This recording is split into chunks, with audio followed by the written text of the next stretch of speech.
Assalamualaikum warahmatullahi wabarakatuh. Selamat siang semuanya. Nah, hari ini kita akan belajar mengenai motivasi dalam belajar. Baiklah, kami dari kelompok 10 dengan anggota Ahmad Rifki Septian, Muhammad Raisyidan, dan saya sendiri Tesali Sporti. Kami dari kelompok 10 Pendidikan Psikologi. Nah, apa sih dimaksud dengan motivasi? Pengertian motivasi itu sendiri berasal dari kata Latin yaitu mover yang artinya dorongan daya penggerak. Dalam kegiatan belajar, motivasi sangat diperlukan untuk membangkit gairah belajar siswa sehingga kegiatan belajar dapat berjalan dengan baik. Untuk memperkuat arti motivasi itu sendiri, maka menurut ahli yaitu Sardiman 2018-75, keseluruhan daya penggerak di dalam diri siswa yang menimbulkan kegiatan belajar, yang menjamin berlangsungnya dari kegiatan belajar dan memberikan arah pada kegiatan belajar, sehingga tujuan yang dikehendaki oleh subjek belajar itu dapat tercapai.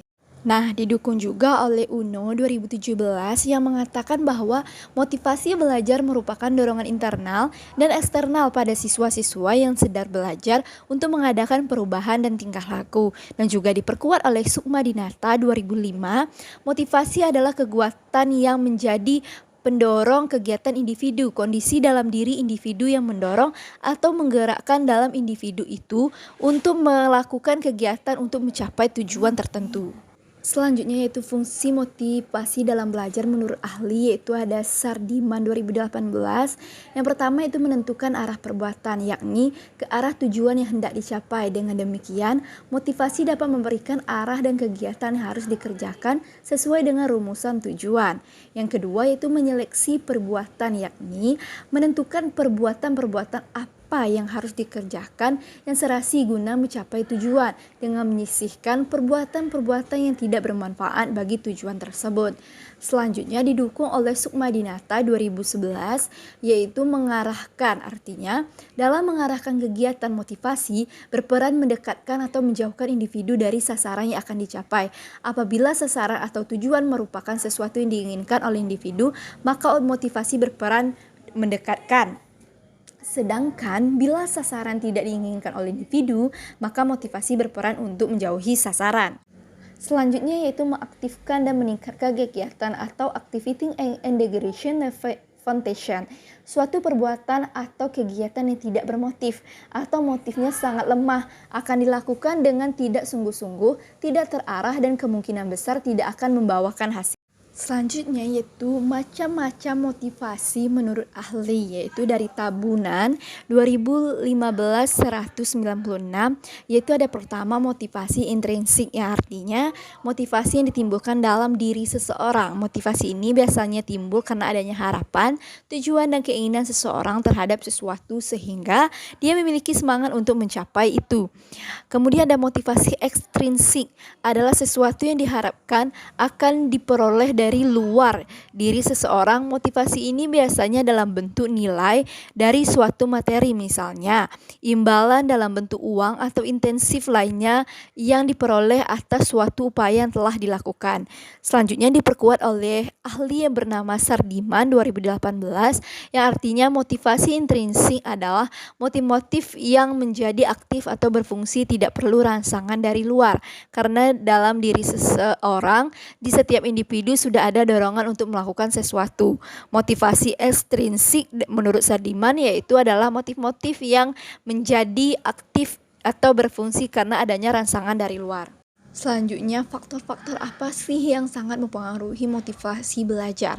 Nah, di sini menurut Samsu Yusuf dalam skripsi Rima Rahmawati 2016, motivasi belajar dapat timbul karena beberapa faktor, yaitu yang pertama ada faktor internal, yaitu ada faktor fisik, yang merupakan faktor yang mempengaruhi dari tumbuh dan penampilan individu.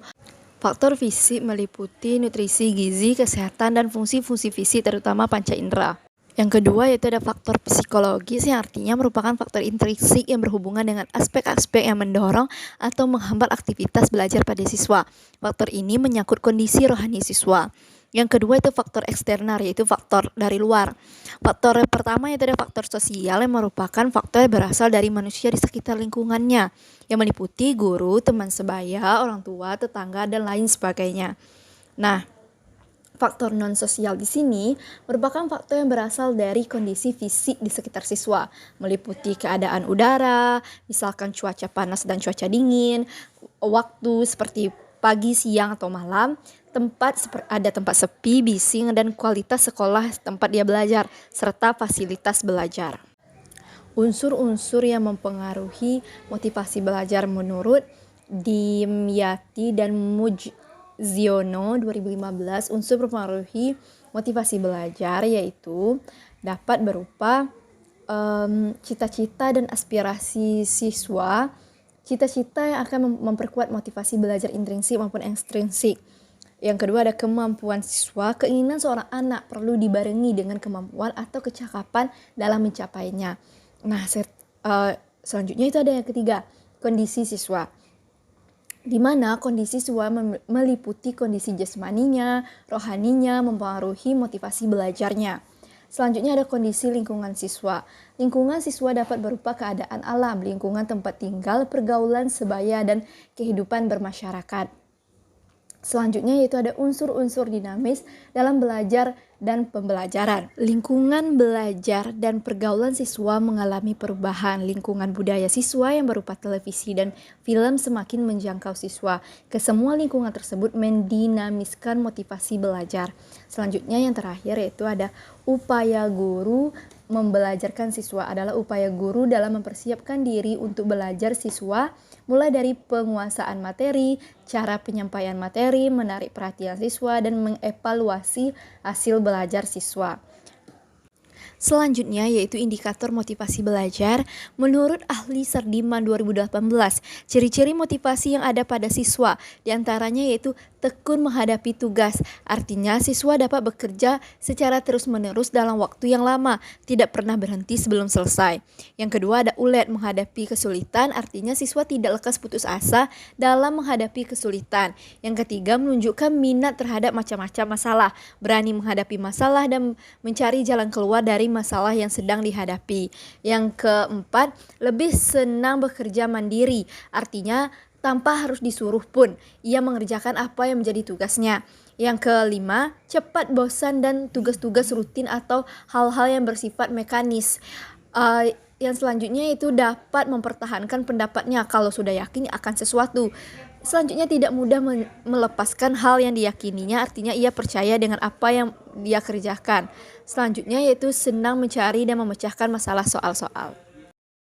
Adapun indikator motivasi belajar menurut UNO 2011 adalah adanya hasrat dan keinginan berhasil, yaitu hasrat dan keinginan untuk berhasil dalam belajar pada umumnya disebut motif berprestasi, di mana motif berprestasi ini merupakan motif berhasil dalam melakukan suatu tugas atau pekerjaan. Yang kedua adanya dorongan dan kebutuhan dalam belajar. Penyelesaian suatu tugas tidak selamanya dilatar belakangi oleh hasrat dan keinginan berhasil. Kadang seseorang dalam menyelesaikan tugas hanya adanya dorongan menghindari kegagalan saja. Selanjutnya yaitu adanya lingkungan belajar yang kondusif. Artinya lingkungan belajar yang kondusif ini yaitu segala sesuatu yang berhubungan dengan tempat proses pembelajaran dilaksanakan yang sesuai dan kebutuhan berlangsung proses pembelajaran tersebut. Selanjutnya adanya harapan atau cita-cita masa depan. Artinya siswa yang ingin mendapatkan nilai belajar tinggi atau ingin mendapatkan ranking di kelas, maka akan belajar dengan tekun dan menyelesaikan setiap tugas yang diberikan oleh guru. Selanjutnya adanya penghargaan dalam belajar. Ini disebut dengan verbal, seperti pujian atau penghargaan lainnya seperti tepuk tangan, perilaku baik dan hasil belajar siswa yang akan merupakan motivasi sendiri bagi anak untuk bisa mencapai hal tersebut. Selanjutnya adanya kegiatan yang menarik dalam belajar. Simulasi maupun permainan merupakan salah satu kegiatan yang menarik dalam belajar. Suasana yang menarik menyebabkan proses pembelajaran menjadi lebih bermakna, di mana akan selalu diingat dan dipahami.